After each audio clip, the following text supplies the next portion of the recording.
Bom dia a todas e todos. Bom dia. Bom Tudo bem, dia. professora Juliana? Tudo bem? Bom dia.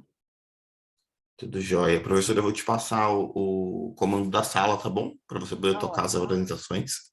Tá ótimo, muito obrigada. Imagina.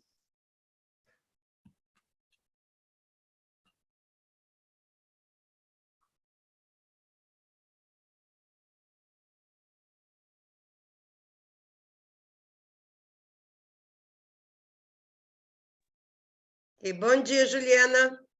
Bom dia, Fátima, tudo bem? Tudo bom, e você? Tudo bem, Tudo graças em a Deus. ordem. Tudo em Deixa eu ordem. ver aqui. Eu vou só passar para você aqui no chat a lista de presença, porque eu acabei de passar para um professor que não estava conseguindo abrir a planilha, então já deixo ele aí para você. Tá bom, obrigada. Eu testei ainda há pouco e estava funcionando direitinho, Não, tá? normal. É que ele acabou de me pedir, né? Eu falei, tá, porque ele não estava conseguindo baixar a planilha no celular. Aí, Ah, tá ótimo, muito obrigada. aí Pode ficou deixar. gravado, então já vai. Fala, Tá minha ótimo. querida, bom trabalho aí, tá bom? Qualquer coisa Obrigada. me chama no grupo. Obrigada, Falou, Fátima. tchau. Tchau.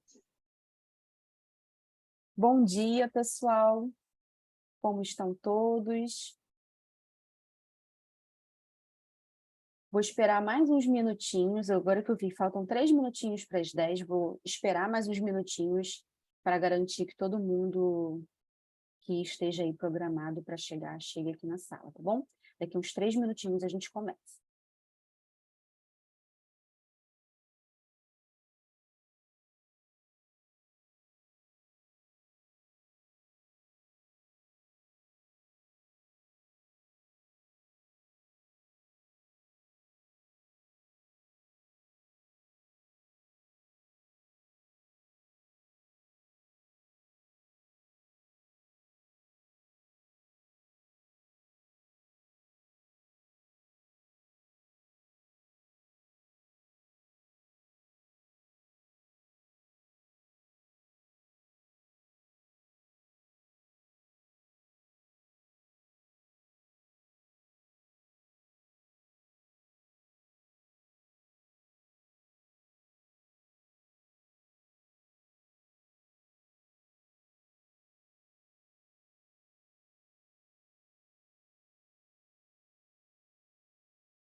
Então, agora sim.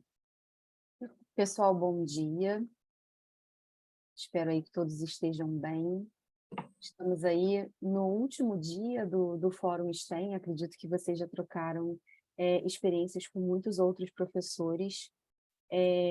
Tem sido muito enriquecedor. Participei ontem, apresentei meu trabalho ontem, consegui trocar muita informação com outros professores de outro estado. Então, acho que está sendo uma experiência muito incrível para todo mundo.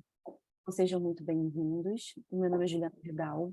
Eu sou professora da área da saúde do Centro Universitário Augusto Mota, conhecido como Uniswan, aqui no Rio de Janeiro, tá? Então, vamos iniciar as apresentações de hoje. Como a nossa mesa é exclusivamente de resumos expandidos, cada um de vocês vai ter 8 minutos de apresentação.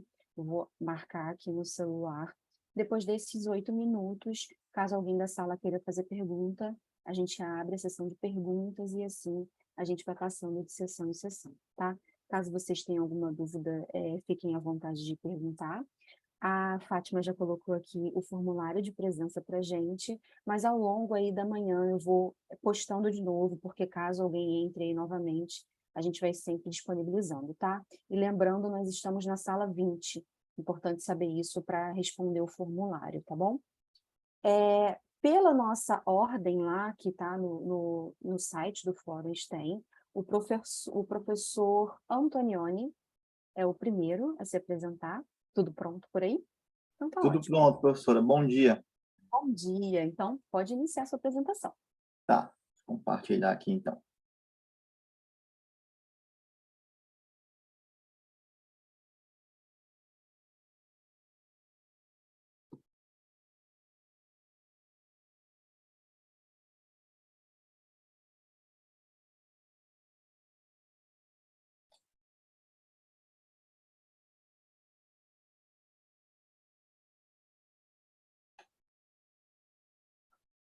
Ok, bom dia. Está visível para todo mundo a apresentação? Ótimo. Então, bom dia a todos. Me chamo Antonioni Pinto. Sou professor aqui da FAESP-ESVAP, em Parnaíba, no estado do Piauí. E trago hoje como título do meu resumo expandido aqui para a apresentação o uso de videolâminas como recurso educacional no ensino de histologia e patologia, uma revisão de literatura e uma proposta de aplicação no laboratório morfonal. Tendo como os autores eu, Antonioni, professor Juliano da Paz, professor João Gustavo e professor Luan Kelvis. Bem, de forma introdutória, o que tem que ser observado é essa evolução tecnológica no século XXI, e ela acompanha também, juntamente a essa evolução, métodos que podem ser utilizados e são frequentemente utilizados por nossos alunos no dia a dia, como também em situações durante o seu processo de ensino e aprendizagem. E aí nós temos as câmeras dos celulares que vêm se desenvolvendo, aplicativos que permitem fazer uso de diversos filtros, como também melhorar a qualidade, definição e nitidez de muitas imagens que são utilizadas amplamente dentro dos recursos das disciplinas no laboratório morfofuncional, como anatomia, histologia, patologia e determinadas questões direcionadas à fisiologia. Bem, durante o ensino de histologia, de forma bem passada, há algum tempo, se fazia uso dos desenhos. Então, os alunos, durante as aulas, eles pegavam as lâminas, essas lâminas eram observadas na microscopia óptica de luz e ele tentava representar aquela lâmina que era visualizada através de desenhos, fazia isso com lápis de cor, tentando mimetizar, então, por exemplo, aqui a pele, o tegumento. Só que, diante de um processo como esse, há uma certa perda de tempo, que poderia ser direcionada a um aprendizado, a uma correlação com outros processos no ensino de histologia, não somente apontar a estrutura ou desenhá-las, dava um maior trabalho, e em outros laboratórios também se utilizava sistemas de fotografia, só que nós sabemos que existe uma certa dificuldade no acesso a isso, são equipamentos mais caros, que demandam um certo custo e um aprendizado não só do aluno, como também do professor. Bem, Diante desse exposto, o objetivo do meu trabalho é relatar a experiência do uso de videolâminas como recurso educacional no ensino de histologia e patologia, apresentando os resultados obtidos e discutindo a relevância dessa ferramenta no processo de ensino e aprendizagem. Como material e método, a gente tem uma busca na base de dados no PubMed, Web of Sciences, sobre descritores como videolâminas, ensino de histologia e ensino de patologia. Os critérios de inclusão foram artigos entre 2010 e 2022, em língua inglesa ou portuguesa, e que apresentassem experiências ou estudos sobre o uso de videolâminas no ensino de histologia e de patologia. Do nosso acervo da instituição, foram selecionadas 10 lâminas, com regiões representativas de áreas histológicas e de áreas histopatológicas, abordadas durante as aulas dentro do contexto do laboratório morfofuncional. Foram produzidos vídeos de aproximadamente 2 minutos, destacando estruturas e características dessa amostra histológica e patológica, e esses vídeos foram disponibilizados aos alunos através de plataforma virtual antes de cada laboratório. Então, a avaliação dos participantes pós-laboratório morfofuncional e pós toda a aplicação do método foi através de questões de múltipla escolha e questões dissertativas após essa visualização dos vídeos e também após o processo de laboratório. Bem, a execução dos vídeos pelo professor é algo tecnicamente muito simples, é utilizado um suporte no qual o celular é adaptado ao microscópio óptico, e ele grava essas regiões de interesse das lâminas selecionadas para que o aluno ele possa visualizá-las previamente à aula. Então, só um exemplo aqui de uma abordagem do vídeo, não é? Que pode ser utilizado. Olá, então vamos discutir um pouco a respeito da histologia do tecido é feito com renal. uma ponteira. Aqui a ponta de seta, ela evidencia a região marcando de cápsula, regiões específicas. E logo abaixo, as regiões de córtex renal. Percebam que o aluno presença previamente já vai do saber, renal, antes é do uma laboratório característica morfofuncional, histológica e a previamente da área saber, ele é proximal. instruído Então, o córtex a renal tem localizar o essas corpus mesmas renal, estruturas tudo dentro do vídeo. proximal, tudo E a partir corpus daí, distal e a porção cortical. durante o momento de laboratório, o aluno ele não Coletor. vai se restringir apenas a localizar, por exemplo, o corpúsculo renal, como nessa lâmina. Então, ele vai associar com a fisiologia, entendendo as regiões de absorção de água, regiões de absorção de sódio, com a caracterização de cada área, para que, então, se consiga se fazer uma amplitude para a disciplina de histologia e patologia. Bem, também se pode, então, através desse método de videoaulas, instruir o aluno a realizar fotografias durante toda a aula de histologia. Isso pode ser feito com o seu próprio aparelho de celular, e através dessa técnica também se pode obter a marcação das regiões de interesse dentro do objetivo de aula prática. Bem, como resultados de discussão, a diferença em relação à aplicação do questionário foi estatisticamente significante, com P-menor que 0,05 na média de acertos nas questões dissertativas entre os grupos que assistiram os vídeos antes das aulas práticas, uma média de 8,5, e o grupo que não assistiu esses vídeos com uma média de 5,5. Houve uma melhora significativa no desempenho dos alunos que assistiram os vídeos no pré-laboratório e uma redução de 30% no tempo médio de duração das aulas práticas, sendo esses 30% muitas vezes direcionado a uma correlação com os aspectos anatômicos e fisiológicos e não somente a apontar estruturas histológicas dentro da nossa aula de laboratório morfofuncional na histologia e patologia. Então, as vantagens do uso de videolâminas como recurso educacional, possíveis explicações para a melhoria no desempenho dos alunos que assistiram aos vídeos previamente e implicações do resultado na eficiência do processo de ensino-aprendizagem.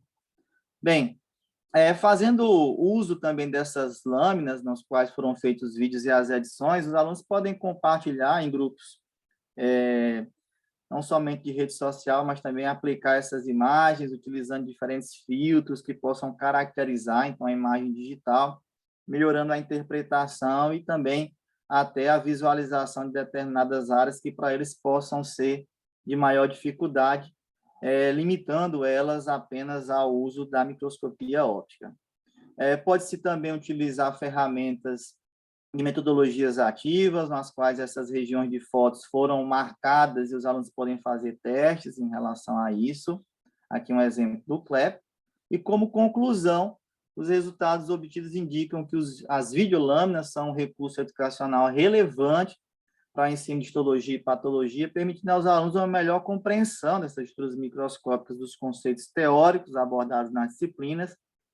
A disponibilização dos vídeos antes das aulas práticas e laboratório pode maximizar e promover um aproveitamento dessas atividades pelos alunos.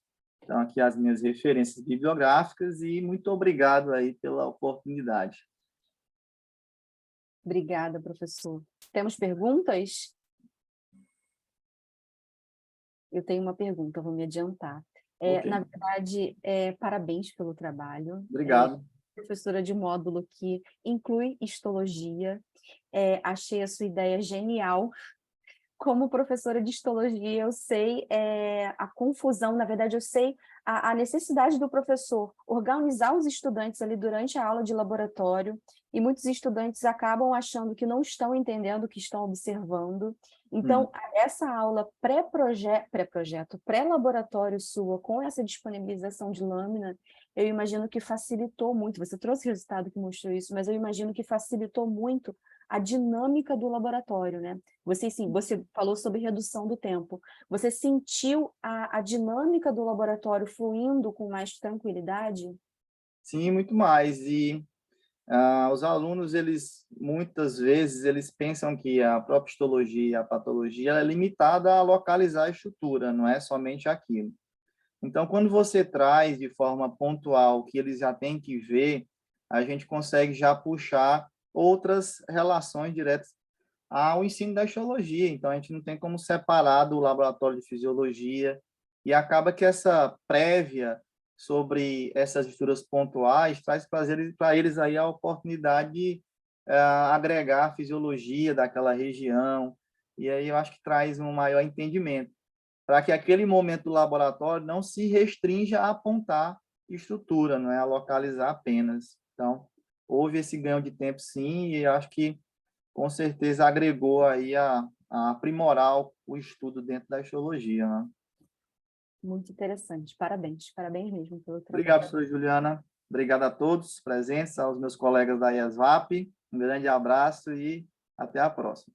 Mais uma vez, parabéns aí, prof. Arrasou aí no trabalho. Professora Cristiane, professora Vanessa. Professora Caroline está por aqui? Deixa eu olhar. Sim, estou aqui. Professora Caroline, pode apresentar.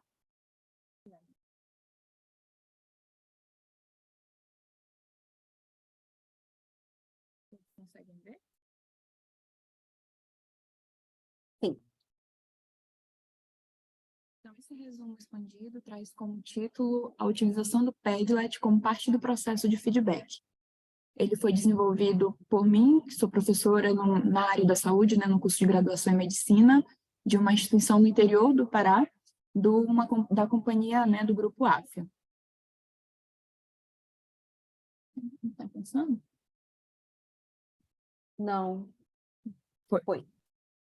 Então, nós sabemos que a atualidade nos coloca frente a diversos desafios, né, relacionados à educação em diferentes níveis, cenários e formas.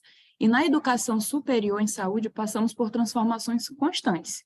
E para atender às mudanças na formação acadêmica, se faz necessário, né, a discussão sobre as práticas pedagógicas desenvolvidas, uma vez que hoje nós contamos com diferentes maneiras de processos educativos de aprendizagem, mas nem todos conseguem contemplar o que a gente espera, que é alcançar uma abordagem crítica, reflexiva, capaz de alterar a realidade em que tanto nós quanto aquele aluno está inserido.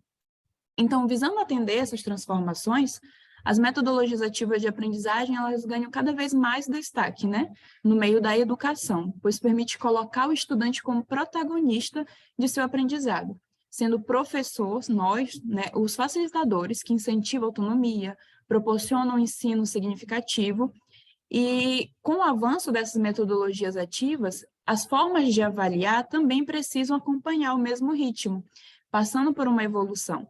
Então, o feedback, ele é um importante instrumento nesse processo avaliativo, pois é uma prática, né, didático-pedagógica que carrega grande influência no aprendizado dos alunos, com capacidade de promover o aluno e ao professor informações relevantes sobre o seu desenvolvimento. E vale ressaltar que o feedback não é só importante do professor para o aluno, mas também do aluno para o professor, pois nos permite conhecer como está sendo avaliada a nossa prática, nossas atividades, perante a visão do aluno, né, que é o objetivo, que o nosso objetivo é promover esse ensino de qualidade para que ele lá na frente se torne um profissional de qualidade. E para facilitar esse processo de feedback, hoje nós podemos contar com vários recursos, né, que vão colaborar e promover esse crescimento, como, por exemplo, as tecnologias da informação e da comunicação, as TICs. E a educação tem crescido cada vez mais com essas tecnologias digitais, fortalecendo, né, a interatividade entre professor e aluno e vice-versa. Então, o objetivo desse resumo é relatar a experiência que eu, enquanto professora, tive com a utilização do Padlet como parte desse processo de feedback, onde a metodologia é um estudo descritivo, do tipo relato, e essa atividade foi desenvolvida num eixo de integração, ensino, serviço e comunidade, no último dia de aula, onde mesmo que diariamente nas aulas práticas a gente tinha esse momento de feedback, onde nós damos os feedbacks para os alunos e também perguntamos a eles o que eles querem contribuir ou sugerir, às vezes as informações só faladas ficavam muito perdidas.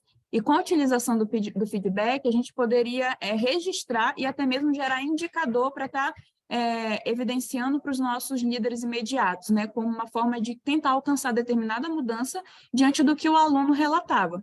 Então, o Padlet é uma ferramenta digital online que oportuniza a construção tanto de murais, quanto quadros virtuais, dinâmicos e interativos, no qual permite compartilhar mídias, documentos, anotações, páginas da internet. É um mundo de possibilidades. Então, para essa atividade, eu utilizei o mural interativo. Como resultado de discussão, nesse dia de aula, nesse último dia de aula, a aula precisou ser de forma remota, então, além de um momento de confraternização, eu disponibilizei o Padlet para cada aluno acessar, e tinha uns passos que eles precisavam seguir, que era colocar uma imagem que representasse o eixo, né, aquele módulo de integração ensino, serviço, comunidade, o IESC, e colocar uma mensagem de despedida e uma sugestão, onde eu coloquei sugestão para minimizar ou pelo menos disfarçar o nome feedback, porque quando a gente utiliza para o aluno feedback, talvez ele se sinta mais acanhado em realmente expor a opinião dele. Então, eu coloquei como sugestão, e vários alunos colocaram fotos dos seus momentos de práticas, momentos de atividades com a comunidade. Quem não tinha uma foto, colocou uma imagem que para ele lembrava a disciplina, o módulo. E como sugestão, a maioria dos alunos colocou que uma dificuldade no desenvolvimento do aprendizado dentro daquele módulo, em referente a esse semestre, era a quantidade de alunos por grupo. Porque os alunos, tinham muitos alunos em um grupo para a quantidade de horas que era da prática. Então, acabava que o aprendizado ficava um pouquinho prejudicado. E também o horário onde eles iam para as unidades básicas de saúde, porque a gente sabe que, dependendo do dia e horário onde acontece aquela aula, a demanda de paciente é muito diminuída. E isso impacta diretamente no rendimento daquele aluno naquele dia, porque ele vai ter pouca vivência para poder estar aplicando o que ele aprendeu na teoria. Então, eu pude levar isso para os nossos coordenadores, onde no semestre seguinte, isso foi já tem uns 2 semestres, eles pensaram em formas e estratégias de diminuir a quantidade desses grupos, de pessoas por grupos, talvez aumentando o número de professores, ou então aumentando o número de dias disponíveis para a gente estar levando esses alunos para a prática, justamente para diminuir essa reclamação, né, esse feedback do aluno, e para que o rendimento ficasse cada vez melhor. E como conclusão, a gente percebe que o feedback é indispensável para o sucesso do processo de ensino-aprendizagem, sendo um instrumento que contribui de forma significativa na identificação de falhas que necessitam ser revertidas para melhorar o desempenho.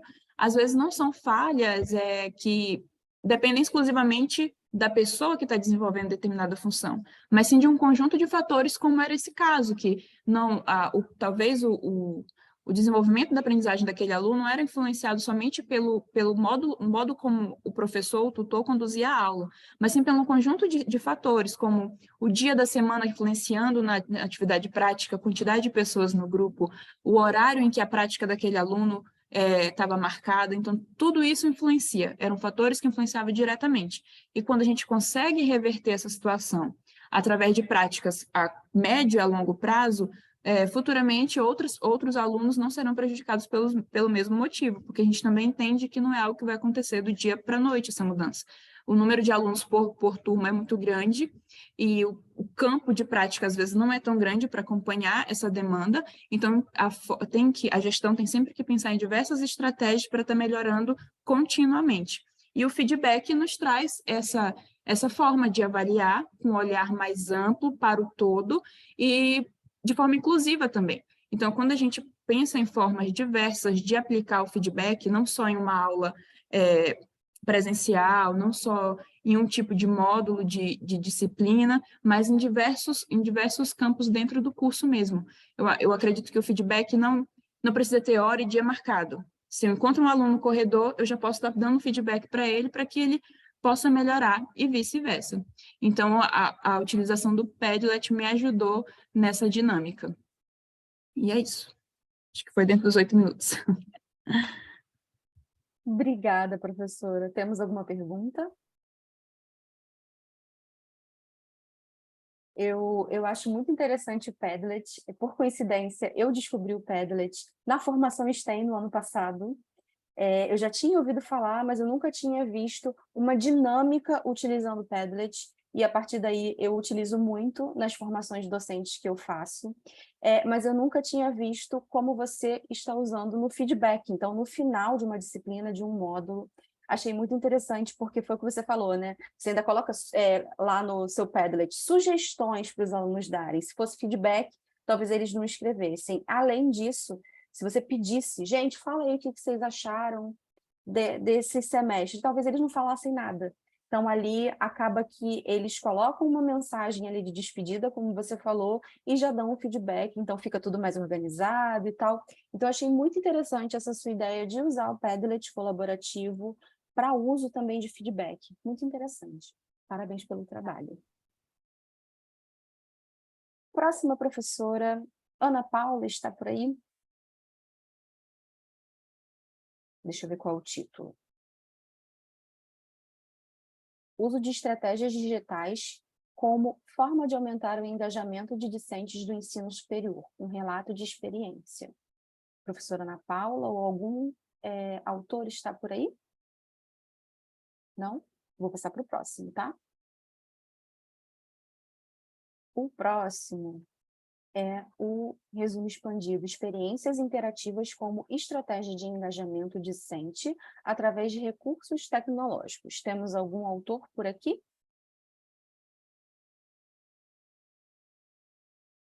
Ayane, Melice, não?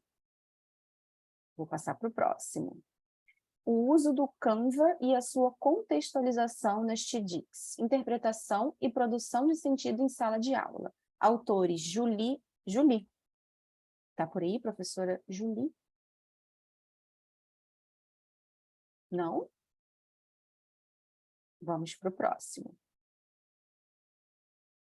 Professora Ana Silva. Experiência da monitoria do curso de medicina no uso de recursos digitais na aplicação de metodologias ativas. Oi, bom dia, sou eu. Ah, bom. Tô aqui. Tudo bem? Pode começar, Tudo. professora. Tá.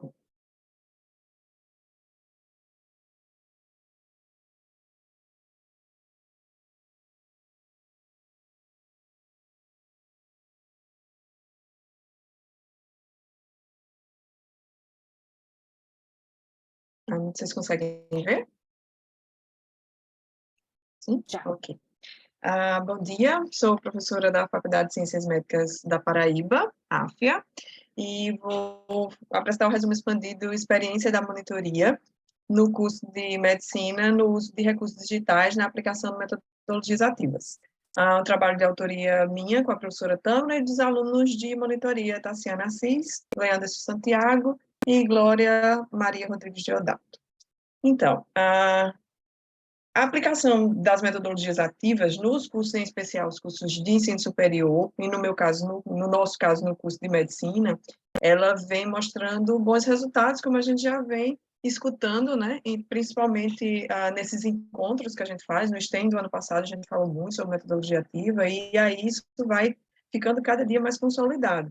E aí essa busca esses bons resultados, né, eles vêm exatamente dessa busca ativa, desse conhecimento, para contribuir com a formação desses profissionais, né, que vão estar ali em constante aperfeiçoamento.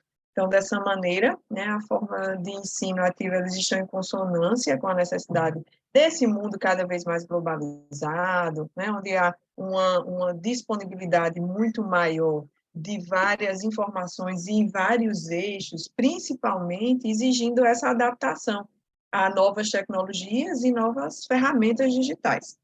E aí, portanto, né, o uso desses recursos digitais na prática de metodologia ativa é de extrema importância, tendo em vista que esses recursos eles acabam facilitando e potencializando, principalmente esses métodos que a gente tem de metodologia, dentro de metodologias ativas. Então, a gente teve como objetivo, no nosso trabalho, entender exatamente o efeito desses recursos na aplicação de metodologias ativas realizada dentro do programa de monitoria do curso de medicina. Então, a gente englobava exatamente essa perspectiva dos próprios monitores e dos alunos que eram contemplados, bem como a gente discutia o impacto da aprendizagem desencadeada por tais métodos. Então, a gente fazia também, no final, uma comparação de como seria o recurso de utilizar essas estratégias tecnológicas, esses recursos digitais, dentro de metodologia ativa e fazer um comparativo também com a metodologia tradicional. Para isso, a gente realizou esse relato de experiência reflexivo, né, a respeito dessas metodologias dentro da monitoria, no curso de medicina da Faculdade de Ciências Médicas da Paraíba. Esse relato foi observado ali entre os períodos 2021.2 e 2023.1. E aí a gente usa, a metodologia era exatamente usar recursos digitais na aplicação dessas metodologias ativas. Foi realizado pelos monitores de tutoria da disciplina de Sistemas Orgânicos Integrados. A gente estava, até o 2023, com 4 equipes de monitoria para sistemas orgânicos integrados. Então, a gente tem só 1, 2, 3 e 4, né? E a metodologia era exatamente elaborar atividades em sala de aula, esses monitores, né, utilizando essas ferramentas tecnológicas. Então, a gente tem um processo de gamificação, fazer quiz, flashcard, a sala de aula invertida, o rodízio por estação, que funcionou muito entre os alunos, a elaboração do mapa mental, entre outros que eles iam ali elaborando para a gente conseguir fazer esse comparativo. Para elaborar esse trabalho, os monitores eles tiveram, óbvio, a utilização de algumas bibliografias, foi pesquisado para tentar entender realmente a parte teórica da utilização dessas metodologias ativas, tecnológicas dentro da metodologia ativa, né? Então, a respeito dessas metodologias, da aplicação dessas metodologias. Revisitaram os assuntos que eles já tinham visto, óbvio, em outros sistemas orgânicos, planos de aulas, relatórios semestrais, as vivências, o contato com os professores que faziam parte ali da tutoria dentro do módulo. Então, tudo isso foi buscado. E aí, por fim, a gente ainda, dentro dessa metodologia, né, ainda como parte da estratégia de ensino e estudo, o intuito da utilização dessas metodologias foi exatamente compreender os pontos de maior dificuldade do aluno, né, qual era o ponto dentro do SOI que eles estavam tendo dificuldade. Quando a gente aplicava a metodologia, a gente tinha essa visão, tirar as dúvidas e estabelecer uma conexão entre esses alunos, principalmente no relato ali de troca realmente de conhecimento, contextualizar algumas informações, colocar os alunos como protagonistas dentro desse processo, e aí, dessa forma, a gente ia, né, esperava tornar exatamente mais autônomos e ativos dentro do processo de construção desse conhecimento. E aí, como resultado, a gente viu que foi bem proveitoso a utilização dessas ferramentas, né, tanto para os monitores quanto para os alunos. Então, a gente viu a evolução em termos de conhecimento, tanto desses monitores que entraram de uma forma e a gente conseguiu observar a mudança deles no final da monitoria, quanto dos alunos que fizeram uso, né, que participaram desse processo de monitoria. Então, a gente teve a oportunidade ali de aproveitar as práticas, utilizando essas ferramentas, para revisar esses sistemas que eram ministrados na faculdade dentro do módulo de sistema orgânico integrado e ainda conseguir observar essa evolução dos alunos. Junto a isso, quando a gente observava a metodologia ativa com a aplicação dessas ferramentas, a gente percebeu um aumento no coeficiente de aprendizado. Então, aquele aluno que a gente conseguia conversar com os tutores e via que ele tinha uma certa dificuldade nas APGs, né, nos encontros de aprendizado em pequenos grupos, nessa conversa a gente percebeu que houve uma evolução desses alunos que estavam frequentando as monitorias, e aí isso acabou fazendo com que a gente tivesse uma participação efetiva de todos os discentes. Então, as salas de monitoria, elas acabavam ficando realmente bem frequentadas, porque a gente não tinha essa metodologia tradicional, a gente realmente trazia o conhecimento de uma forma, revisava esse conhecimento de uma forma diferente. E aí, junto a isso, a gente teve a busca ativa pelo conhecimento, eles começaram a aprimorar essa busca, né, uma interação maior entre esses estudantes e esses monitores, realmente, assim, trocando as experiências, e aí a gente teve realmente, dentro desse processo, essa evolução entre monitores e os alunos que frequentadores. E, por último, a gente fez um comparativo, como era os alunos, a participação do aluno, né, na monitoria, quando a gente usava essa atividade, metodologia ativa, essas ferramentas tecnológicas, e quando a gente revisitava uma metodologia um pouco mais tradicional, quando era uma aula um pouco mais positiva, digamos assim, para a gente entender como era que o aluno ele reagia naqueles dois processos. E aí era perceptível a interação maior do aluno quando a gente tinha metodologia ativa, ele participava mais, ele queria participar dos jogos, da gamificação, então, e quando ele participava de tudo isso, a gente percebia também uma evolução em termos de conhecimento. Isso a gente conseguiu observar bem, né, dessa demonstração desse conhecimento prévio, porque a gente observava ali nas práticas dos jogos que eram realizados, nas práticas e nos jogos que eram realizados antes e depois do debate que acontecia em cada sessão de monitoria. E aí aqui a gente tem só uma foto para demonstrar um desses encontros, né? Ali a aluna está, um de só 2, então a aluna está ali demonstrando como era que ocorria a circulação fetal. Logo após esse processo foi feito uma estratégia de estações, então foram perguntas específicas ali nas estações, e depois, para poder sedimentar o conhecimento das estações, foi feito o processo de gamificação, que é um processo final ali para interagir um pouco mais os alunos. E aí a gente acompanhava sempre esse processo para entender como acontecia, a gente via de fato o que acontecia, essa melhora nos encontros com os alunos, nos aprendizados em pequenos grupos. Então, quando a gente terminou e concluiu essa experiência, né, a gente percebeu que o recurso digital, na aplicação das metodologias ativas, sobretudo nos programas de monitoria, que era o caso da gente, né, daqui do curso, possibilitou tanto aos monitores quanto aos alunos abrir esse leque de possibilidades no que diz respeito a essa vivência discente que eles tinham de planejar a aula, de entender como era a ferramenta, de sentar e dizer assim, tá, qual é a ferramenta digital que a gente vai utilizar hoje para trazer esses alunos, de montar o cronograma e adequar cada ferramenta a cada assunto, por exemplo, que era disponibilizado. Então, tudo isso eles conseguiram vivenciar, né? O uso desses recursos proporcionou uma maior aproximação entre os estudantes, que acabou tendo um engajamento ali maior durante as aulas também, porque se sentiam mais próximos dos monitores, isso agregava um maior número de alunos e permitia essa interação, né, entre esses alunos que estavam ali constantemente trabalhando em grupo e desenvolvendo esse processo de reflexão e o raciocínio na explicação e na aplicação dos conteúdos. E aí isso a gente percebeu que quando os alunos saíam desse processo, eles estavam mais ali no processo de autonomia realmente da construção do conhecimento. Né? Então, os monitores também, por fim, né, puderam experienciar essa vivência de planejar atividades, das metodologias, de entender essas metodologias, de entender como funcionavam os programas, e aí, com tudo isso, eles acabaram, no final, ampliando as habilidades de comunicação, de empatia, o processo de liderança, que foi muito importante, a segurança em passar o conteúdo, e a capacidade ali de resolver problemas, quando a gente tinha turmas ali extensas, né, grandes, e aí eles conseguiam realmente modular todo esse processo. É isso, agradecer a presença, né, e a atenção de todos, e fico aberta para perguntas. Perguntas? Eu queria tirar uma curiosidade. Tá. As aulas com os professores, vocês focam em metodologias ativas ou Sim. não?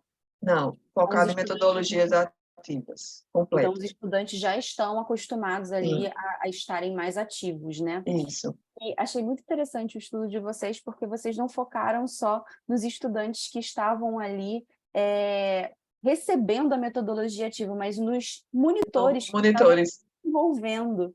Eu não tinha visto muitos estudos sobre isso, então achei muito interessante. E imagino eu que a busca por se tornar monitor vai aumentar muito também. Aumentou de um período para outro, a gente teve uma lista extensa para poder fazer a seleção, de fato. Ele se tornou mais divertido, né? Isso, exatamente. Parabéns pelo trabalho desenvolvido. Obrigada. Eu vi que 2 pessoas chegaram aqui na sala. Nós pulamos aqui alguns trabalhos porque não vimos autores aqui. Deixa eu ver quais foram. O trabalho de autoria da professora Ana Pierre. Temos algum autor aí?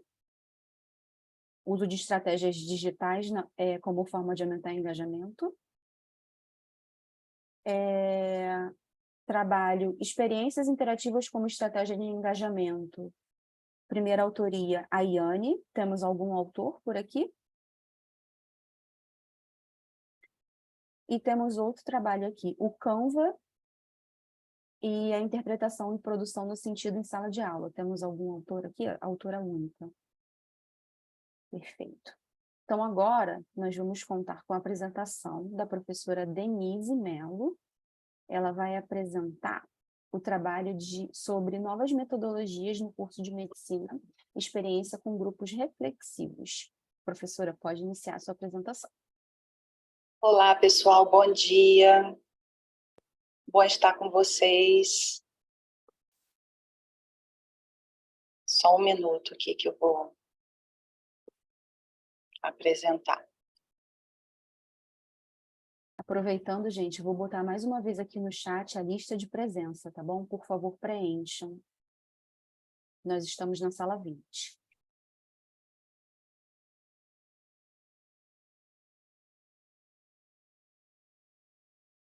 Juliana, quanto tempo eu tenho? 8 minutos de exposição. Tá ótimo.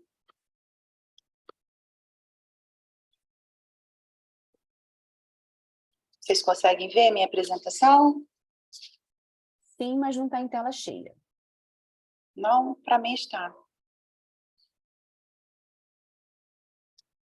Deixa eu ver se tem algo mais que eu possa fazer aqui.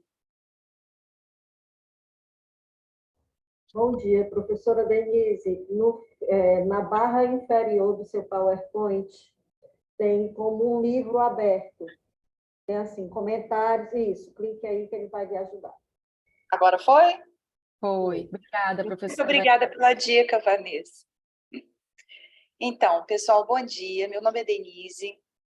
Eu vou apresentar para vocês um trabalho que foi o meu trabalho de pós-doc no Instituto de Medicina Social da UERJ, e com a orientação do professor Francisco Ortega.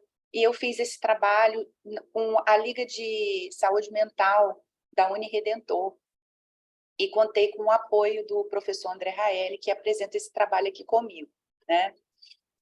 Então, o título que eu dei aqui para minha apresentação foi Novas Metodologias nos Cursos de Medicina, Experiência com Grupos Reflexivos, né? Eu sou psicóloga e trabalho já com psicologia médica há bastante tempo, desde 2008 que eu estou inserida na educação médica. Fiz a minha tese de doutorado, foi na área de saúde mental do estudante de medicina, e aí no pós-doc eu fiz esse trabalho de campo com o pessoal da Liga. E esse trabalho ele se inclui aí nesse contexto das transformações da educação médica que nós estamos vivenciando, especialmente depois da da aprovação das DCNs de 2014, né? E a gente parte de uma premissa de que a graduação é esse período essencial na formação da identidade médica. Então, a identidade médica, a gente sabe que ela se constrói por uma vida inteira profissional do médico, mas na graduação ela tem realmente, digamos que ela cria alguns alicerces importantes. Como objetivo, a gente pensou muito na questão da concepção do encontro médico-paciente como um encontro entre pessoas, antes de tudo, né? A pessoa do médico e a pessoa do paciente. E também tivemos o objetivo de, nessa experiência realizada, né, nesse trabalho de campo realizado, de instrumentalizar os estudantes com outras formas de pensar, outras racionalidades que nem sempre estão presentes durante a graduação. Então, nós submetemos o projeto ao CEP, tivemos essa autorização para realizar esse trabalho. Né? Foi uma pesquisa qualitativa, nós fizemos um amalgamento metodológico, assim, utilizando vários tipos de metodologia, o da pesquisação, o dos grupos reflexivos e do Círculo de Cultura do Paulo Freire. Vou destacar aqui o que especialmente a gente está pensando como grupo reflexivo, né? Seriam esses grupos pequenos que promovem o pensamento reflexivo. E o pensamento reflexivo, ele nos ajuda muito na construção, digamos assim, nesse movimento dinâmico, né? De construção, desconstrução, reconstrução de ideias e valores, né? Que ajudam, então, de alguma forma, a ressignificar conceitos e práticas. O que, no campo da saúde mental, especialmente, é uma necessidade, na verdade, né? A gente pensar na questão da saúde mental contemporânea, nas formas de tratamento, na forma como lidamos com a saúde mental nossa e do outro, enfim.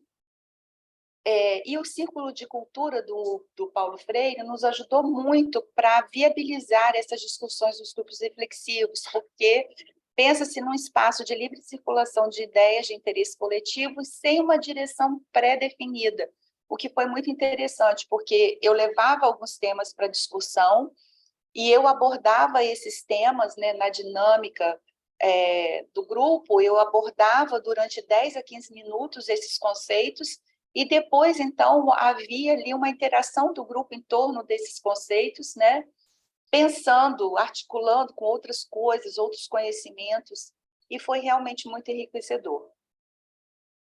A observação participante nos ajudou muito a observar e perceber as posturas dos estudantes diante, né, desses outros saberes que, às vezes, eram um tanto desconcertantes também. Analisamos, então, esses discursos, essas narrativas, pelo método da reflexividade do Bourdieu, né, que pensa exatamente, promove isso, uma reflexão sobre os saberes partilhados pelos atores e nas instâncias sociais. Esse trabalho foi feito ainda na pandemia, então ele foi realizado por plataformas digitais, né, e contamos aí com o público-alvo dos estudantes da Liga de Saúde Mental e Psiquiatria e alguns estudantes de Medicina Integrativa também. Então, eu realizei com eles 5 encontros, mas eu analisei para esse trabalho 3 desses encontros. Fizemos um primeiro encontro em que analisamos o tema Complexo de Deus a partir de um vídeo do...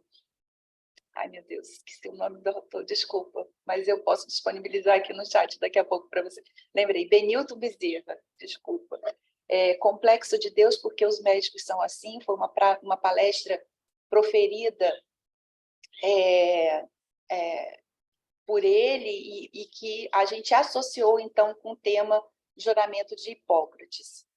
Depois fizemos um segundo encontro em que eu apresentei para eles a minha tese de doutorado, que era um pedido que eles me faziam muito, porque como eram meus alunos, então eles sempre sabiam desse meu processo, desse meu estudo, e me pediram, então, para fazer essa apresentação.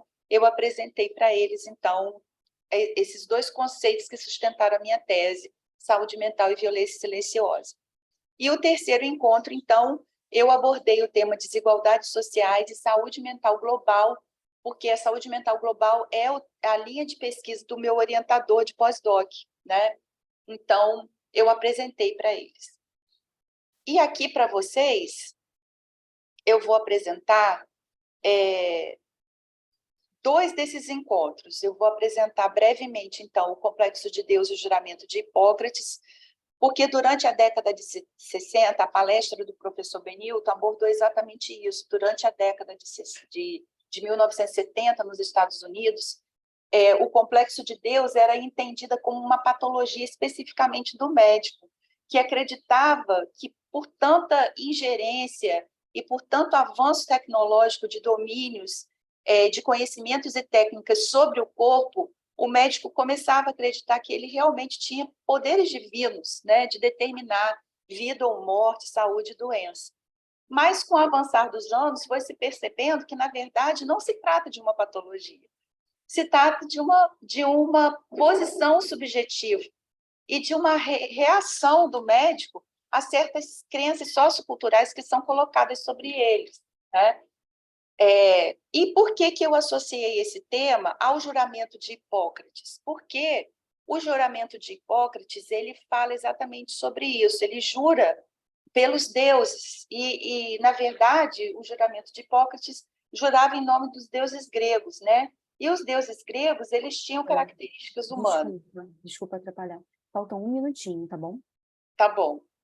Então, eu acho que eu vou falar só desse tema, tudo bem. Mas o que aconteceu? Na nossa cultura, houve uma substituição dos deuses gregos pelo Deus cristão. E o Deus cristão, ele tem características essencialmente divinas, que não combinam com os homens.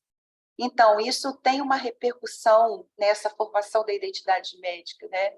O médico acaba acreditando realmente que ele é onisciente, onipresente e onipotente. E depois, outra coisa que eu analisei também nos grupos reflexivos foi a questão da saúde mental global, que nos faz pensar que a saúde mental ela não é só individual. Por fim, como algumas conclusões, né, pensadas nesse grupo, eles entenderam que trazer esses temas de outras racionalidades para dentro da formação realmente promove uma certa mudança na forma de pensar e, consequentemente, na forma de agir do médico, né? Então, eles sugeriram muito sobre a possibilidade dessa inserção, enfim, e só destaco aqui a fala de uma aluna que realmente me mobilizou muito em torno disso, de promover encontros como esse, né? Ela diz assim: se nada à minha volta me ajuda, eu tenho algum recurso dentro de mim. Então, eu achei muito interessante a gente potencializar isso nos alunos, né? De que eles podem realmente enfrentar uma realidade complexa, às vezes tendente à desumanização, mas quando ela diz assim, se eu não tenho nada à minha volta que me ajuda, eu tenho recursos dentro de mim, né? Que é justamente isso, se ver como ser humano, que está diante da dor de outro ser humano e podendo ajudá-lo com todo o seu conhecimento, com toda a sua formação médica ali para isso. Então, foi basicamente isso. Desculpa aí se eu extrapolei um pouquinho o tempo. Professora, obrigada. Eu não sei se você falou no início, e talvez eu não tenha ouvido. Essa iniciativa sua foi em que período da medicina? Então, foram alunos de vários períodos, porque como foi com a Liga de Saúde Mental, eles eram de vários períodos, sabe? Tinham períodos mais adiantados, tinham outros ainda nos primeiros períodos. É porque, da forma que você apresentou, né, me parece muito importante que esses grupos de reflexões acontecessem em diversos períodos, inclusive em períodos mais avançados da medicina, e não só ali no início, na formação, né? Eu vejo muito nos cursos de saúde que normalmente a gente fala de humanização, de filosofia ali muito no início, e quando o profissional já está quase saindo da graduação, não se fala mais nisso, né? Eles estão lá na biologia, na anatomia, na endócrino, então acho que esses grupos reflexivos que você montou seriam muito interessantes que, de fato, acontecessem em todos os períodos. Muito Sim, interessante. Juliana, só completando sua observação, em um congresso, certa vez, me falaram exatamente isso. Aí eu falei assim, olha, a humanização, no início, é como a vacinação da criança, a imunização do bebê, tipo assim, que você precisa dar aquele... E aí uma pessoa na plateia me falou exatamente o que você está falando. Ela falou assim, olha, é importante a imunização, mas é importante as doses homeopáticas durante todo o percurso. Muito obrigada. Obrigada a você. Temos aí algum autor que acabou de chegar por aqui, professora Vanessa?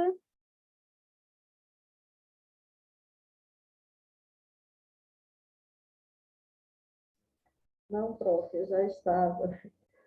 Estou só testando minha câmera que resolveu dar problemas hoje. Tá ruim aí de apresentar? Eu não estou na apresentação.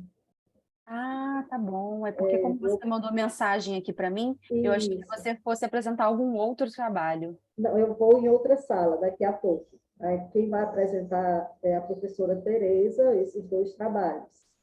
Só que no momento ela está em sala de aula e aí ela pediu só um pouco de paciência que ela já está vindo. Tá bom, então a professora Tereza vai apresentar os dois Os trabalhos que dois. estão faltando, tá? Isso. Então, gente, vou esperar uns minutinhos para a professora Tereza entrar aqui, tá bom?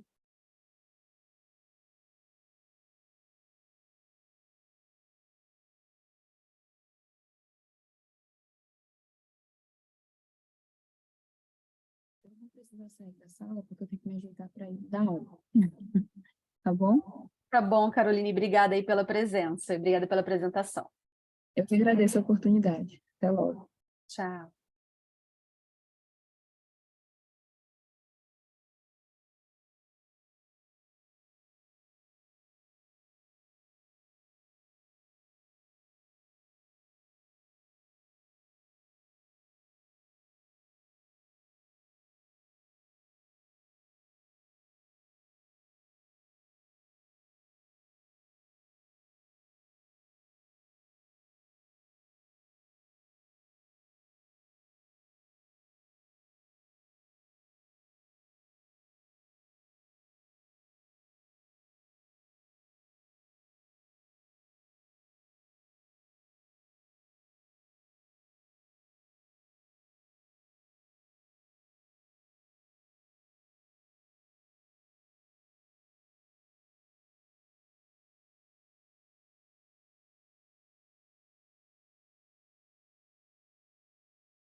Gente, vou aproveitar e só vou pegar uma aguinha aqui, tá? Volto em um minutinho.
A professora Tereza já está entrando, ela já saiu de sala de aula, está se dirigindo a um computador.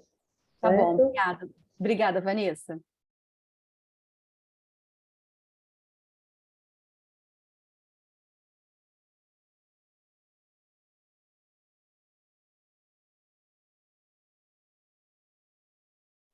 Chegou.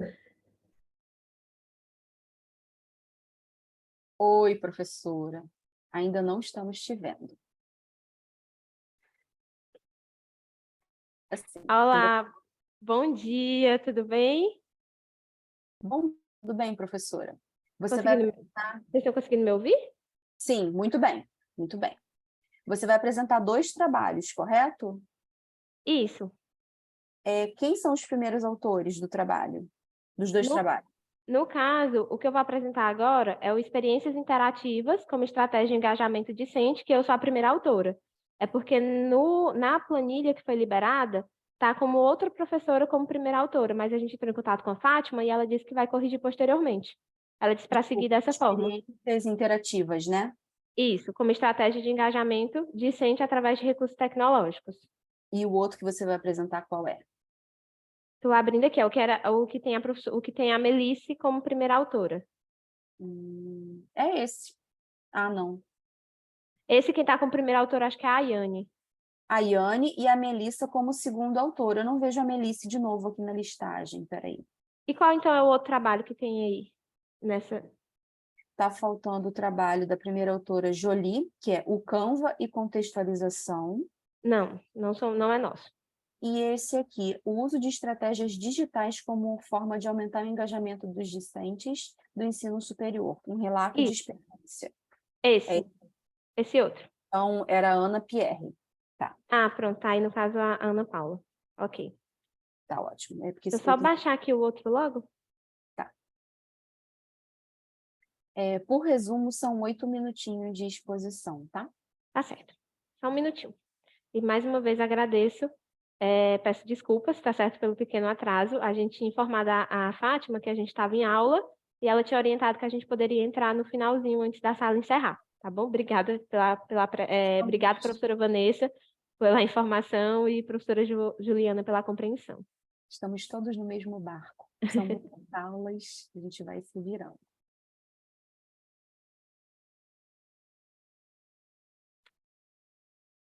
Eu vou começar a apresentar o que já está aberto aqui, já eu fecho e apresento outro. Tá ótimo. Vocês estão conseguindo visualizar no modo tela cheia? Ainda não. A professora Vanessa ainda há pouco deu uma dica aqui, quando isso acontece, clicar ali no canto inferior direito, naquele livrinho, naquele símbolo de livro, e normalmente funciona. E agora, foi? Foi. Prof. Vanessa é nossa professora rainha das tecnologias também aqui na IES. Essa eu não conhecia, não. Obrigada. Ela aí, presente. Então, bom dia. Olá, pessoal, bom dia. Sejam todos... queria agradecer novamente, né, a presença e a compreensão. Meu nome é Tereza, então sou a professora Tereza, sou docente da FAESP-ESVAP, e que pertence ao Grupo AF Educacional, e vou apresentar hoje o trabalho intitulado Experiências Interativas como Estratégia de Engajamento Discente através de Recursos Tecnológicos. Esse trabalho ele foi desenvolvido por mim em parceria com as colaboradoras, professora Ayane, professora Melissa, professora Vanessa Menezes e professora Vânia, que também são docentes aqui da FAESP-ESVAP. Então, com as mudanças, né, que a gente vive hoje, então as mudanças no mundo e com o avanço tecnológico, o que a gente tem tido? A gente tem tido aí novas oportunidades e essas novas oportunidades, elas têm contribuído aí, têm afetado tanto a forma como as pessoas estudam, tem afetado a forma como as pessoas aprendem e também tem afetado a forma como as pessoas se comunicam. E essas mudanças, né, têm gerado isso, e todos esses avanços, todas essas mudanças, têm gerado uma mudança de expectativas nos nossos discentes. E esses discentes, eles têm aí buscado por uma maior flexibilidade no processo de ensino-aprendizagem. E o uso, então, das metodologias ativas e das tecnologias interativas tem se fortalecido, como uma forma da gente conseguir trazer mais essa flexibilidade e incorporar tudo isso e contribuir para um processo de ensino-aprendizagem de forma eficaz. E para que tudo isso aconteça, é necessário que os nossos alunos eles possam explorar, que eles possam elaborar perguntas, que eles possam discutir sobre esses processos. E para isso, um dos modelos que pode ser utilizado, o modelo de aprendizagem 5E, ele trabalha justamente o quê? Essa questão da aprendizagem colaborativa e ativa, através de resolução de problemas, investigar esses conceitos, elaborar as perguntas, promover uma análise e conclusão, que tudo isso vai ser importante para uma construção sólida do conhecimento. E aí, consequentemente, também a questão da avaliação. Então, explorar, explanar, elaborar, discutir e avaliar, tudo isso pode ser possível utilizando as tecnologias, ferramentas que contribuem para as tecnologias interativas. Então, é hora de adaptar. Então, chegou a hora justamente de adaptar e começar a utilizar esses recursos tecnológicos. Só que a tecnologia por si só, ela não é a solução. Então, a tecnologia, ela precisa estar aliada aí a uma base pedagógica para que ela consiga realmente desenvolver aí o que a gente quer, que é enriquecer, aprimorar e expandir o conhecimento, né, o processo de conhecimento. Então, diante disso, o objetivo do nosso trabalho é relatar a experiência de uma oficina para docentes sobre o uso dos recursos tecnológicos na promoção de experiências interativas para o engajamento discente em uma instituição de ensino superior. Então, esse é o objetivo desse relato. E como é que funcionou? Então, essa experiência ela aconteceu em uma das semanas de desenvolvimento docente, aqui da nossa IES. Aqui a gente tem 2 cursos, curso de Direito e curso de Medicina, e para isso a gente utilizou a ferramenta Pool Every. Então, o Pool, ele permite justamente essa experiência interativa, por quê? Porque ele tem alguns diferenciais. Ah, professora Tereza, mas não tem outras ferramentas que também podem ser utilizadas para promover essa interação? Existem, mas por que a gente utilizou o Pool e por que ele contribui aí? Qual é o que chama a atenção nele? Justamente porque ele permite o acompanhamento em tempo real. Na maioria das outras ferramentas, o que acontece? A gente está aqui fazendo a nossa aula, a gente tem que fechar o nosso slide, a nossa apresentação, abrir a outra ferramenta para poder acompanhar. Já essa ferramenta, ela tem uma extensão, que essa extensão está ligada com o Google Apresentação, então você coloca a pergunta e automaticamente na sua aula mesmo, você já vai fazendo essa interação. E aí, como é que funcionou? Foi dividido, então, em etapas. No primeiro momento, a gente buscou investigar como é que os nossos participantes eles estavam ali se sentindo, o que eles já conhecem, né? O que eles já fazem de experiências interativas na sala de aula, exemplos que eles já utilizam dessas experiências interativas. E no segundo momento, a gente trabalhou uma atividade prática, onde eles teriam um desafio, e nesse desafio eles teriam que pensar em uma proposta de aplicar essa ferramenta nas aulas, tornando essas aulas interativas. Em seguida, foi realizada uma explanação sobre o uso dessa ferramenta, justamente mostrando tudo que ela permite fazer, a questão de perguntas abertas, de enquetes, do uso de imagens, de ranking, e entre todos os formatos que ela disponibiliza, e como vincular ela ao Google Apresentação, para que isso possa ser feito de uma forma mais dinâmica. E o que a gente teve como resultado disso? Então, a gente teve um resultado positivo, porque essa ferramenta, né, ela permite essa interação, justamente o fato dela trazer esse resultado em tempo real, os alunos eles ficam ali engajados no processo, é uma ferramenta gratuita, ela tem diferentes formatos que a gente pode estar utilizando, então a gente pode trabalhar aí o pensamento rápido, tomada de decisão, escrita, leitura, interpretação textual e proporcionar o acompanhamento através das porcentagens, então já dá um feedback ali de como funciona. E as aulas ficam mais atrativas porque a gente permite o quê? A retenção dos alunos, uma maior conexão e permite a discussão de temáticas. Exemplos. Então, a gente está lá ministrando uma palestra e aí, de repente, está lá discutindo um tema e, de repente, pam, aparece uma pergunta. Na mesma hora, a gente já chama os nossos alunos. Gente, coloca o QR Code aí, vamos participar. Então, principalmente para grandes grupos. Então, quando a gente tem turmas aí, algumas instituições têm realidade de turmas de 40, 50, 60, 70, 80 alunos numa palestra. E muitas vezes o celular ele acaba atrapalhando no sentido de que o aluno se dispersa. Então, a gente também pode estar utilizando isso a nosso favor. Então, quando a gente diz, ó, peguem aí o celular, mas vamos aqui focar no que a gente está trabalhando. Então, o professor está lá dando aqui a palestra e, de repente, pam, aparece uma pergunta. Então, o aluno ele já fica ali, está discutindo um caso clínico. Qual é a possível hipótese diagnóstica de vocês? Os alunos não vão conseguir ouvir todo mundo, por exemplo, no caso da medicina, uma possível hipótese diagnóstica de vocês. Não vai conseguir ouvir todo mundo falando da hipótese diagnóstica, mas todo mundo pegar o celular, a gente já acompanha em tempo real e isso já gera o quê? Já gera uma reflexão, já gera uma discussão sobre a temática. Então, são algumas das opções de como estar utilizando isso no nosso dia a dia. E aí, dentro dos resultados, né, a gente conseguiu aplicar a oficina, foi toda utilizando a ferramenta, o PUL. Além disso, a gente trabalhou como os nossos docentes poderiam usar essa ferramenta. Os nossos docentes relataram um feedback positivo também, porque eles conseguiram experimentar o papel dos discentes. Então, eles mesmos ficaram engajados aí no processo, então, que gerou o engajamento. A interação com o Google Acadêmico, que facilita a nossa vida como professor e facilita também a interação, a questão das âncoras emocionais com o aluno, a motivação e o engajamento com ele. E também a gente discutiu a questão da avaliação, né, de como avaliar, por exemplo, dicas de como avaliar isso e ampliar o conhecimento. E com isso, essa ferramenta, então, ela constitui uma excelente estratégia que pode ser utilizada, ela contribui para a interação e para a tomada de decisão. Então, voltando no exemplo que eu dei da hipótese diagnóstica, o aluno tem que tomar ali uma decisão. Qual o possível tratamento? Então, já coloca lá uma pergunta relacionada a isso. Os resultados em tempo real, a comunicação, que é facilitada principalmente quando a gente trabalha aí com grandes grupos, o engajamento. Então, por exemplo, é inesperado para o aluno o professor chegar lá e fazer esse momento aí interativo, ouvindo ali o aluno o tempo todo. Até mesmo o professor pode abrir um momento de dúvidas utilizando a questão da ferramenta. Por quê? Às vezes a gente sabe que tem aqueles alunos mais tímidos que não gostariam de fazer uma pergunta. E como essa ferramenta ela não identifica, por exemplo, quem fez a pergunta, então o professor pode colocar lá no último slide ou no meio mesmo da aula um slide do PUL perguntando alguma dúvida relacionada a isso, ou trazer questionamentos, e além de estimular o pensamento crítico. Essas foram algumas das referências utilizadas, e o nosso muito obrigada. Alguma dúvida?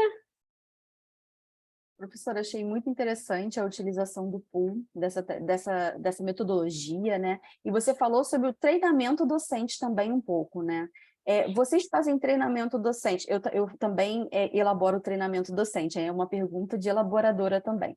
Vocês fazem várias ferramentas e vocês fazem um aprimoramento docente sobre várias ferramentas, ou vocês vão fazendo pequenos treinamentos? Hoje a gente vai aprender a usar PUL, aí você ensina e faz uma dinâmica sobre isso, ou você faz várias ferramentas ao mesmo tempo? Professora Juliana, depende muito da nossa necessidade no momento. Por exemplo, essa capacitação que a gente fez foi um momento para a gente trabalhar experiências interativas. E aí a gente escolheu o PUL justamente por ele trabalhar isso. Então, a gente trabalhou por que trabalhar essas experiências interativas para conscientizar os nossos docentes disso. E aí a gente trouxe a ferramenta que mais permitia essa experiência. Então, nessa oficina a gente trabalhou o PUL. Já no outro trabalho que eu vou apresentar, a gente não falou só do PUL. A gente citou o PUL, mas a gente também trouxe outras ferramentas. E aí a gente foi abordando as outras ferramentas. Então, depende muito do nosso público-alvo daquele momento. Quem são os professores que a gente tem como público-alvo agora? Então, são esses. Então, o que a gente precisa trabalhar com esses professores? Isso. Então, a gente traçou essa nossa estratégia. Por quê? Porque a gente busca muito entender e a gente trabalhar com a questão das personas, né? Então, a gente sempre foca muito aqui em conhecer quem é o nosso público-alvo para que essa aprendizagem ela seja o mais efetiva possível. Então, a gente tem buscado também personalizar um pouco as nossas oficinas, de acordo com a nossa realidade, de acordo com as nossas demandas. E as demandas vocês levam em consideração pesquisa de satisfação com o estudante, o coordenador que fala, olha, meus docentes estão com dificuldade em tal metodologia. Como vocês personalizam as capacitações? A gente personaliza, levando em consideração, a gente tem as nossas reuniões, né, do NAPED, de alinhamento. Você é do NAPED de qual instituição, prof? Então, eu não sou do NAPED, né? Eu sou do Grupo de Qualidade de Ensino da Uniswan, aqui no Rio de Janeiro. Sim. e eu estou responsável pelo aprimoramento docente. Então, eu estou super interessada no seu trabalho. Entendi. Só um minuto. Entendi, prof. Então, assim, na verdade, o que acontece? Aqui no grupo AF Educacional, a gente tem os NAPEDs, que são os Núcleos de Apoio Pedagógico e Experiência Docente. Então, a gente tem as nossas reuniões do NAPED, onde a gente faz um levantamento e, assim, por exemplo, eu sou professora, a nossa coordenadora do NAPED é professora, então a gente tem professores tanto da medicina quanto do direito e a gente consegue fazer esse levantamento do que a gente encontra. Além disso, a gente tem a coordenação de curso, que nos passa também essas demandas. Então, tem as reuniões de docentes e a coordenação de curso, ela passa também essas demandas. Olha, preciso trabalhar com os professores de tal período, determinado ponto. Tá? A gente vai traçar uma estratégia para isso. E aí tem também a questão de que o nosso NAPED, ele é muito porta aberta. Então, a nossa gestora, a nossa coordenadora, ela também busca fazer esse acompanhamento individual. Então, ela entra em contato mesmo com os professores. O que vocês precisam? Que sugestões vocês gostariam de ter nas nossas semanas de desenvolvimento docente? Então, a gente busca muito ouvir o nosso público-alvo para que a gente consiga evoluir. E o outro ponto também que a gente tem aqui é o acolhimento dos nossos docentes. Então, quando chega um docente novo na IES, a gente busca trabalhar de forma a promover a maior qualidade daquele nosso profissional. Então, por exemplo, chegou um docente, é um docente que tem uma experiência mediana, tem uma experiência já interessante com a metodologia, então a gente vai potencializar aquilo que ele já faz.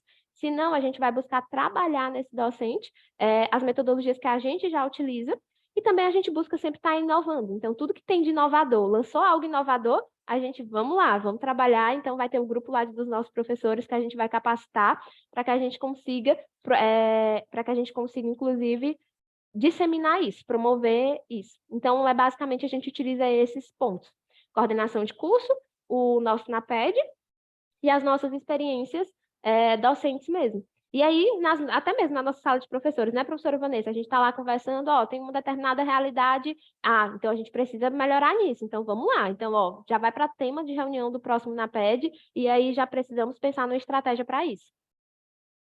Eu poderia conversar a manhã inteira com vocês. E a nossa... Complementando, professora, a professora Tereza recentemente, junto com a professora Vanessa Menezes, fizeram uma capacitação com os preceptores e coordenadores do internato, que tinham um pouco de dificuldade de abordar os alunos com essas metodologias, com essas tecnologias. Então, foi assim, um sucesso dentro do nosso internato. Muito interessante. E esse é justamente o tema do nosso próximo próximo trabalho. E aí, além disso, já faz o link, né, dos trabalhos. E além disso, além da coordenação de curso, a gente também tem a questão da própria direção acadêmica também, que acompanha todo o nosso processo. Então, a nossa diretora acadêmica também dá todo esse suporte, todo esse olhar. Ela também é muito inovadora. E aí, sempre que ela está atenta às inovações, ela já entra em contato com o NAPED, com a gente, e a gente já providencia para tentar otimizar todo o processo. Professora, eu vou deixar meu contato aqui no final, se você quiser, depois a gente pode trocar várias figurinhas. Então, também tem muito interesse da gente compartilhar ideias e juntos aí crescermos. Com certeza, vou te escrever. A gente conversa mais depois. Tá. E aí, o próximo trabalho, vou interromper, vou apresentar, coloca aqui para apresentação.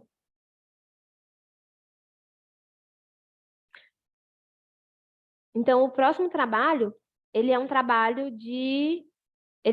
deixa eu só... Então, vou só conversar rapidamente sobre ele, né? E o trabalho ele é intitulado Uso de Estratégias Digitais como forma de aumentar o engajamento discente do ensino superior, um relato de experiência. Esse trabalho ele é de autoria da professora Melice. A professora Melice, infelizmente, ela não pode estar aqui apresentando no momento, porque ela está em atendimento no ambulatório. E, além disso, esse trabalho tem como coautoria a professora Ana Paula Pierre, o professor Manuel Fenelon, eu, professora Tereza, e a professora Anaís. Então, são alguns professores autores aí que são colaboradores desse projeto. Todos os professores também são docentes aqui da IES. E, então, assim, a gente vem já conversando desde o outro trabalho de como essas estratégias digitais, elas têm se tornado relevantes nos últimos anos. E a gente surgiu também essa necessidade de adequação disso, né, na nossa era digital, dessas adequações.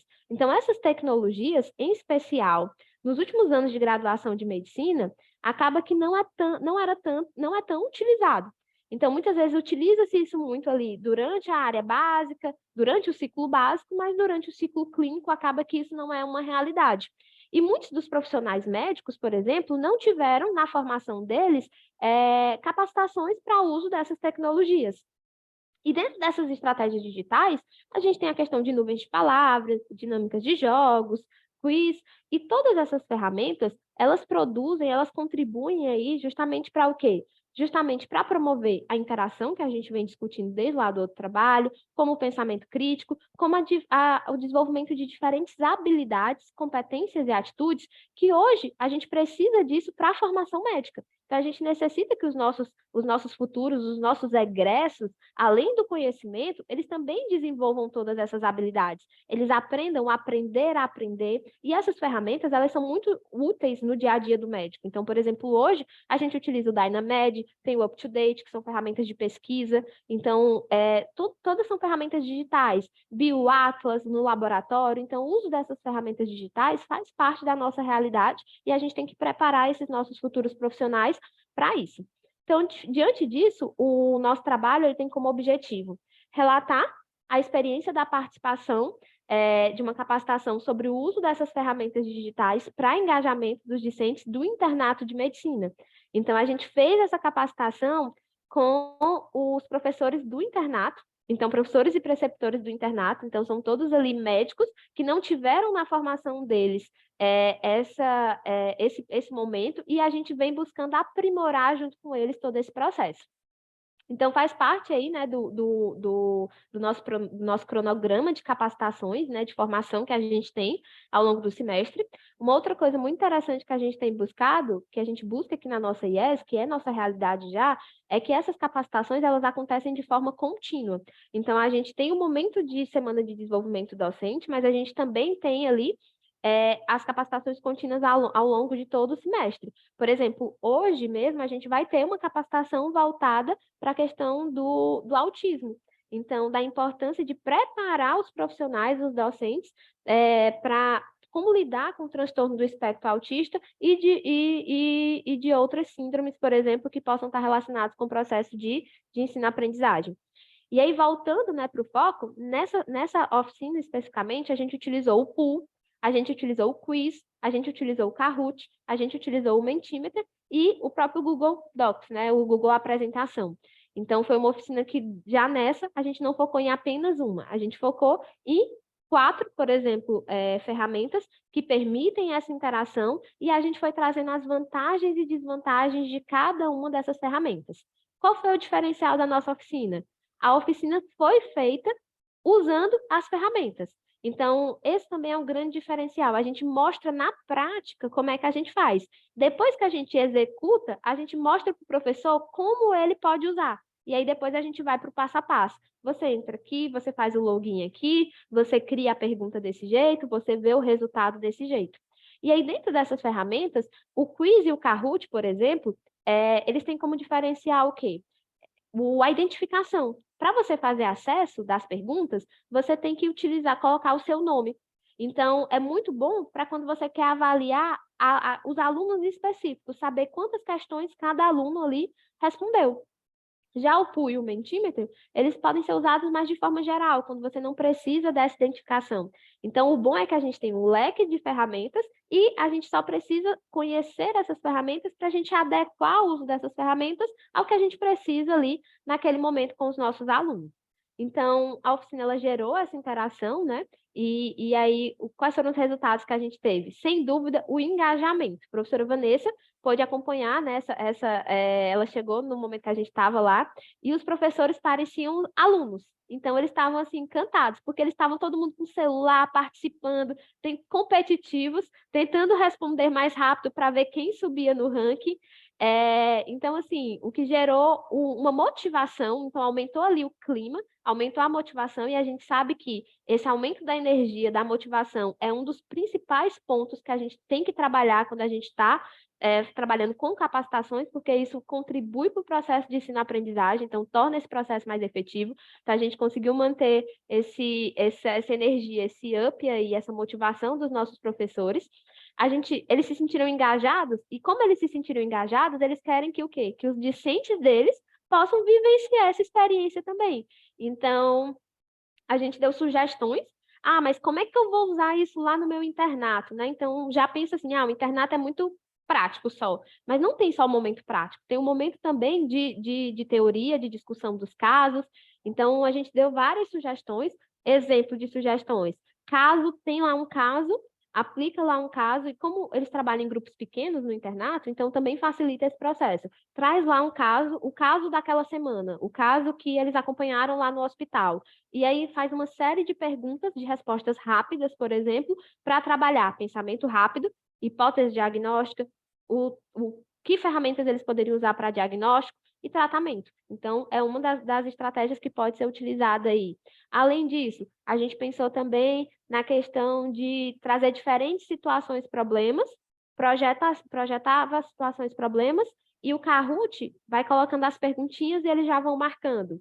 Nuvem de ideias, colocou uma imagem, ou não necessariamente nuvem de ideias, mas nessas ferramentas é possível inserir imagem. Coloca uma imagem de uma determinada manifestação clínica. Que manifestação clínica é essa? E daí vai puxando as outras perguntas. Que diagnóstico diferencial é preciso fazer com relação a essa imagem de uma manifestação clínica? Um achado do exame de imagem, então pega lá um raio-x, pega lá algo. Ou seja, então são várias formas que eles podem estar utilizando isso e vai engajar, os alunos vão ficar ali motivados a aprender no processo. Então, os desafios, né? Tiveram desafios, como eu falei, justamente pelo fato de serem médicos, eles não têm isso na formação deles. Então, a dificuldade deles com essa questão tecnológica acaba sendo um pouco maior. E então, o que acontece? As próprias dificuldades elas já foram sendo sanadas ali ao ponto da ferramenta, ou ao ponto do uso, né, do treinamento, e aí já fomos tentando ali resolver todas essas intercorrências. E a implantação desses recursos tecnológicos, ela também tem o desafio da questão da infraestrutura. Então, graças a Deus, por exemplo, aqui na nossa IES, a gente tem um apoio muito grande de infraestrutura da nossa gestão, direção geral, direção acadêmica. Então, o que para algumas instituições pode ser, por exemplo, os desafios, por isso que a gente coloca aqui de forma geral, precisa de uma internet, precisa de uma infraestrutura, precisa de suporte técnico, precisa de pessoas capacitadas para que possam dar esse suporte. Aqui a gente não tem, né, tanto essa questão dessa dificuldade, justamente pelo incentivo que a gente tem da nossa gestão e por a gente ter um grupo de NAPED de professores, e um outro ponto importante, que não são somente os professores do nosso NAPED que fazem essas capacitações. Então, a professora Vanessa, por exemplo, ela tem uma habilidade muito grande com essa questão tecnológica, como eu falei lá no começo. E ela faz planilhas, ela faz essa parte organizacional como ninguém. Então, o que a gente faz? A gente aproveita a habilidade dela e ela foi convidada para ministrar uma oficina e ajudar, por exemplo, os médicos a organizarem as escalas, não foi, profa? As escalas do ciclo do internato, por exemplo, utilizando as ferramentas digitais. Então, isso também é um outro ponto que faz a diferença. E algumas das nossas referências utilizadas, e o nosso muito obrigada. Alguma dúvida? Obrigada, Tereza e Vanessa também, né? Você falou sobre desafios de capacitação, né? Eu noto muito que os professores, quando vão para a capacitação, alguns, eles acabam se sentindo testados. Não é o objetivo da instituição, né? A gente quer ali ajudar o docente. E quando você fala de uso de quiz e ali os professores interagindo e competindo entre eles, eu fiquei me perguntando, quando você faz quiz, você faz sobre conhecimentos gerais?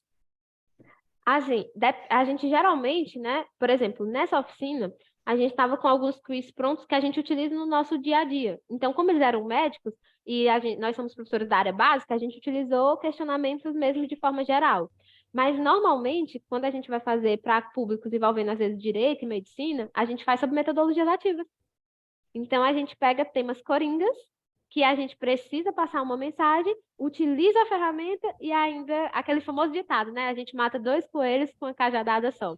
E aí não só metodologias ativas, a gente pega avaliação, uma metodologia ativa específica. Então, assim, a gente utiliza desses conhecimentos gerais que tem uma necessidade para a gente, Então, nota que sempre assim, uma das coisas que é o nosso pontapé inicial aqui é persona e nossa necessidade. Porque a gente sabe que o tempo, ele é algo que cada vez mais a gente precisa investir.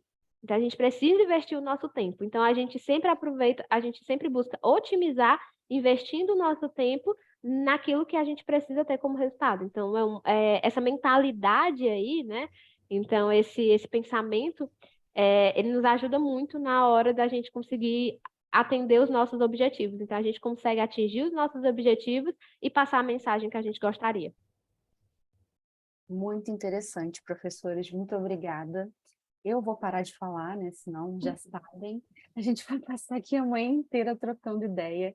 Eu vou deixar meu contato aqui também no chat. A gente pode conversar aí mais para frente. Vanessa, por favor. Professora, é porque a professora Tereza não vai ver a frequência. Você poderia colocar de novo lá para ela poder...